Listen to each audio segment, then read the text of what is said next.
écoute, ça va, et on les voit se lève, et c'est très beau, et la mer s'est calmée, donc c'est appréciable. Bah écoute, oui, le départ a été impressionnant, hein.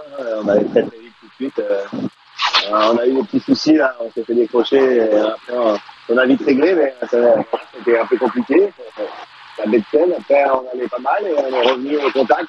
Et puis à un moment, il y a eu un split là, voilà, de la flotte. Et nous, c'est sûr que pour passer à l'intérieur, on a dû faire plein de virements.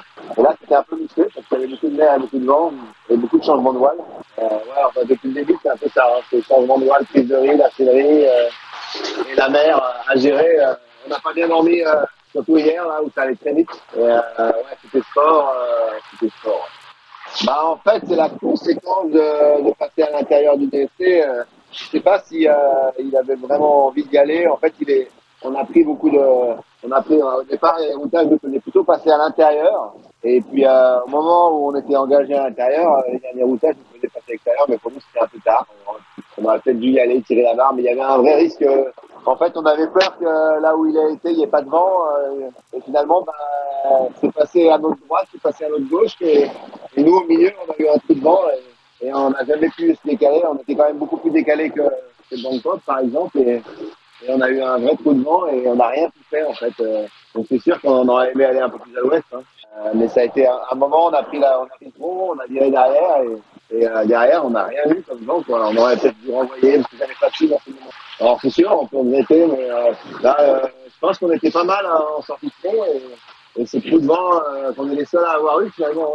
Hein. Parce que Banque Populaire, juste dessous, il allait très vite. Nous, SVR, il a poussé tous ses vents et nous, on est resté entre les deux. Et finalement, le vent en même temps que Banque Populaire, alors qu'on était plus à l'ouest.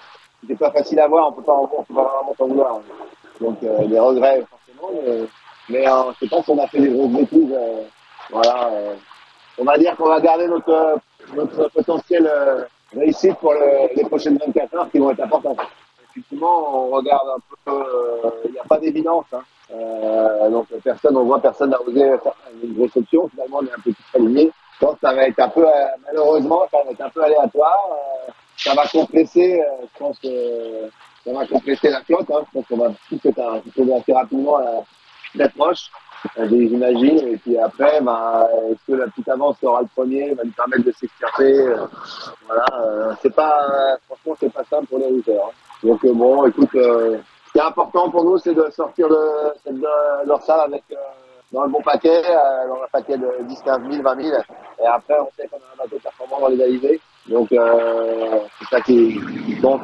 Voilà, et j'ai peur que ce soit un petit peu aléatoire parce que c'est vraiment une grosse zone sans vent, il n'y a pas d'évidence. Et bien malin celui qui pourrait te dire ça va passer là et pas ailleurs. Bah là, on recharge bien les batteries. Et la mer est calme et on peut dormir. C'est vrai que la nuit dernière, c'était quasiment impossible de dormir. On s'allongeait, mais non, on est bien en forme, on s'est bien alimenté, on a bien dormi. Là. On va continuer à dormir. Voilà, on a un petit peu de travaux à faire aussi dans le petit temps, donc on va en profiter. Voilà, mais rien qui nous perturbe grave, donc tout va bien.